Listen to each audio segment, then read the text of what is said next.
Empezamos hoy nuestro segundo encuentro sobre la oración en Newman. La vez pasada vimos cómo es clave la presencia de Dios. Como él dice que el primer paso a dar en la oración es darme cuenta de que Dios es real, que está junto a mí y que después de la venida del Hijo de Dios a la tierra podemos gozar de esa presencia de Dios dentro, fuera de nosotros, junto a nosotros, y ese Dios que se hizo hombre. Hoy damos un paso más y es cómo entiende Newman que la oración es un hábito. Es algo apasionante. ¿Por qué? Porque en la época de él había toda una corriente, yo la vez pasada les hablé de esa corriente racionalista, que era el ambiente más donde él se crió, un ambiente más intelectual y que más que de Dios hablaba de la deidad y ese Dios organizador del mundo, pero que no está interesado en mi vida. Y la otra corriente que estaba muy de moda y que hacía mucho hincapié en la oración era lo que hoy llamaríamos un sentimentalismo, una corriente evangélica fuerte que le llamaban la religión del corazón, de sentir a Dios, de experimentar a Dios, de hacer experiencia de Dios, lo cual está muy bien. Y Newman, como buen inglés, es bien experiencial. De hecho, su conversión es todo experiencias que él va teniendo de Dios. Pero él dice que hay un peligro, que es considerar que para que yo tenga que orar, tiene que haber un viento favorable que despierte mis sentimientos. Y que ese viento favorable, si no viene, yo tengo que luchar para autoformar ese viento. Yo tengo que tratar de suscitarlo con distintos resortes. Y él dice, nada más lejos de lo que es Dios y de lo que Dios pretende de nosotros. Dice, ¿por qué? Porque cuando uno examina bien las Escrituras, se da cuenta de que la oración, tanto para los judíos antes de Cristo como después de él, con toda la enseñanza que él nos dio, implica un contacto con Dios que se va forjando progresivamente y que exige que uno le ponga energía y le ponga tiempo y le ponga calidad. ¿Qué es a fin de cuentas un hábito? Es como, la definición es un acto operativo bueno, pero un hábito es algo que por haberlo empezado a practicar, llega un momento que me es sencillo practicarlo y hasta lo gozo. Y él se pregunta, ¿la oración es un hábito? Y se anima a responder que sí. Es un hábito, dice, y me animo a decir más, es el principal hábito en la vida de un cristiano. Dice, cuando te decidís a seguir a Jesús, tenés como muchos hábitos que incorporar, que fueron como establecidos por el mismo Jesucristo. Dice, pero de todos los hábitos que Él nos pidió que abracemos, este es el más importante, la oración. Por eso mismo, los discípulos le piden a Jesús, enséñanos a orar. Dice Newman, si le piden que les enseñe, es porque se dan cuenta que hay una práctica, que hay algo que yo tengo que aprender a hacer. Que no es que hoy mismo ya sé orar, sino que de a poco, mientras yo lo vaya practicando, cada vez va a salir mejor. Entonces, hoy vamos a dedicar este tema a la oración como hábito. Y empiezo desde el primer punto, que es la paciencia. En un sermón que se llama Fórmulas de oración, dice Newman, ¿cómo tengo que empezar a orar? ¿Con una concentración perfecta? Dice, es imposible. ¿Cuántas veces cuando uno hace una oración te volás, pensás en otra cosa? Y si uno pusiese un escáner de la oración, de los 10 minutos de oración, quizás 5 estuve pensando en otra cosa. Un 50% fueron distracciones. Se me fue la oración en distracciones. Suele ocurrir y bueno, es así. Entonces dice, porque mi oración es distraída, ¿yo tengo que dejar la oración? Dice, de ningún modo. Es un músculo que se va ejercitando, la atención. Y a medida que te vas sumergiendo en las aguas de la oración y te forzás por estar atento a lo que le estás diciendo a Dios, a las palabras que usás para con Él, cada vez tenés más atención. Y quizás tus oraciones ahora tienen un 40% de atención a Dios, y si seguís practicándola con perseverancia, llegarás a un 50, un 60, un 70, se va creciendo en la oración. Entonces el primer consejo que él da es aquel que se va a sumergir en este hábito, que va a ser el centro de su fe, recuerde, tendrá que empezar orando mal para llegar a orar bien. Pero lo importante, dice, es que establezcas ese tiempo y esa modalidad de oración que va a garantizar de que haya una práctica. Y ahora ya paso al segundo punto. El primer punto entonces es ser paciente con uno mismo, no pretender que salga perfecto. El segundo punto dice, es darle tiempo. Creo que ustedes y yo lo hemos escuchado muchas veces, que hay que darle tiempo a Dios. Que el que quiere llegar a descubrir la grandeza de Él y apasionarse, va a necesitar darle parte de su vida a Dios. Porque si yo no soy generoso con mi tiempo, no puede despertarse la fe. Y fíjense esto ya cómo regula el sentimentalismo. Pues el sentimentalismo queda todo supeditado a si hoy tengo ganas o no. Si hoy realmente me siento bien o no, si tengo ganas de orar o no. Pero fíjense que él dice, no, la oración es un hábito. Si quieres llegar a gozar de la oración, abrázala primero como un trabajo, como un ejercicio. Ejercítate en la oración y llegarás a gozarla. Dice, pero ¿qué sucede cuando alguien empieza a ejercitarse en la oración? Lo primero que a decidir es el tiempo que le voy a dedicar y la frecuencia. Entonces dice, en un sermón que se llama Tiempos de oración personal, dice, ¿cómo está regulada la oración personal? Porque la oración litúrgica tenemos tiempos establecidos por la iglesia. Ir a misa todos los domingos, quien se anima un poco más mejor, confesarse de vez en cuando. Tenemos como pautas. Dice, pero en la oración personal quizás no. Entonces dice, se suma que en nuestros tiempos, en los tiempos de Eli, pero podríamos decir que hoy también, el mundo te dice, bueno, este tema de la oración no tiene que caer bajo ciertas pautas. Es un tema libre, que tiene que nacer de adentro. Y él dice, nada más cerrado que ese criterio.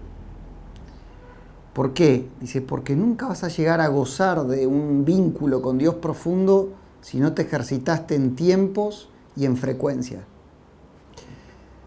Dice, ¿qué frecuencia habría que establecer en la vida de oración personal? Dice, la frecuencia mejor y la más trillada a lo largo de la historia de la Iglesia Católica es la oración de la mañana y la oración de la tarde o de la noche. Son como dos pulmones de oración, dice él. Un momento de oración a la mañana, antes de empezar la jornada, que él considera que tiene que ser un tiempo de oración fijo. Y otro tiempo para cerrar el día, que en aquel tiempo era cuando ya caía el sol. Y cuando caía el sol se hacía otro momento de oración. Él aconseja que estos dos momentos de oración los hagas personalmente, entrando en tu habitación o en una iglesia, sean tiempos de mucho recogimiento y que después establezcas qué oraciones vas a hacer en esos dos momentos. Dice, no importa a fin de cuentas qué método voy a seguir en esas dos oraciones. Dice, lo importante es que yo le doy un tiempo fijo y establezco qué oraciones voy a hacer. Él se anima a decir que primero empieces con las fórmulas de oración. Fórmulas se les llama a los salmos o a las oraciones ya escritas en un librito de oraciones. Y que te animes a ir rezándolas pausadamente, lentamente y tratando de prestar la máxima atención posible a Dios y a las palabras que yo le estoy diciendo a Él. En la época de Newman había un libro de oraciones que todos los anglicanos amaban mucho, que se llamaba el Prayer Book. Y este libro, cuando lo estudian, lo leen, que lo pueden encontrar en internet, se van a dar cuenta que son salmos. Salmos y algunas oraciones de San Atanasio, San Agustín y algún que otro santo más. Y las rezaban. Había algunas para recitar a la mañana y otras para recitar a la tarde, cuando cerraban el día. Él dice, cuando uno de nosotros se decida a defender esos 2 momentos de oración, se está ya introduciendo en la práctica de oración. Y progresivamente el Señor lo va a ir llevando cada vez a una oración más profunda. El tercer criterio que él dice para defender la oración como un hábito es que hay que defenderla. ¿Por qué? Dice, porque cuando alguien empieza a practicar cualquier cosa en la vida, un deporte o un idioma o lo que sea, ¿quién de ustedes no le habrá ocurrido que los primeros tiempos excelentes, pero después uno empieza a aflojar? Porque tiene menos ganas, porque ya no es tan novedad como al inicio. Y él dice, no nos imaginamos lo que uno está perdiendo cuando perdió esa frecuencia de oración. No se imagina el ser humano las consecuencias que puede tener perder la oración, la frecuencia de oración. ¿Cómo sucede esto?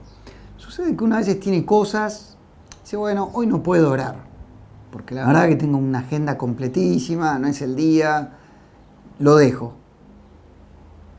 Y parece una decisión que no afecta a nadie, porque en el fondo, como esa oración es algo entre Dios y quien habla, ¿quién se va a dar cuenta que yo no hice la oración? Pareciera ser que nadie.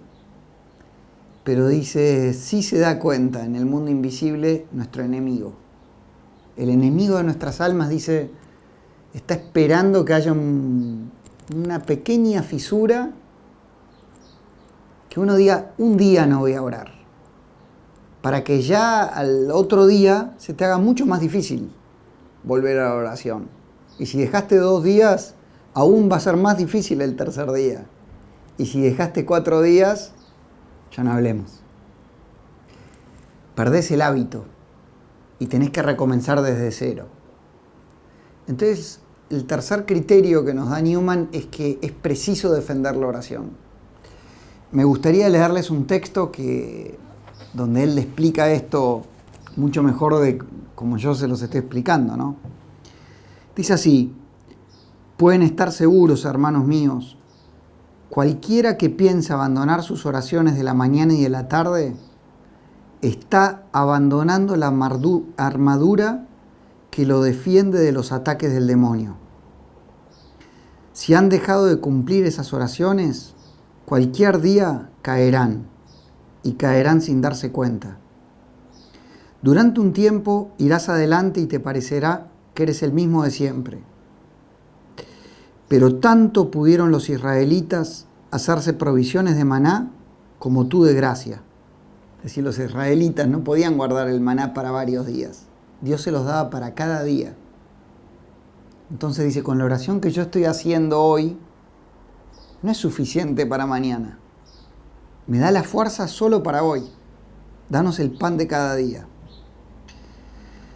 Entonces, dice, debes orar y no detenerte. Pase lo que pase. Protege tu armadura. Ya voy terminando y los invito a que nos animemos a dar este salto en la oración. Newman era una persona profundamente práctica y él quería que en el fondo nuestras vidas sean transformadas. Y se da cuenta que para un cristiano lo primero es el hábito de oración.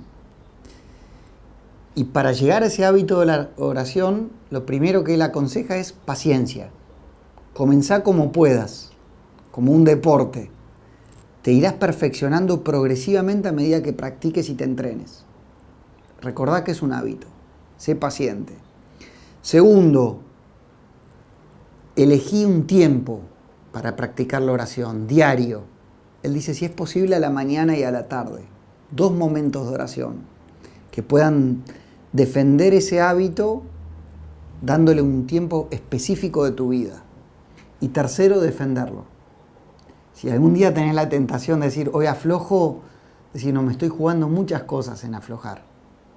Pues yo recibí una armadura en la oración diaria. Y esa armadura es por un día, es una protección por un día.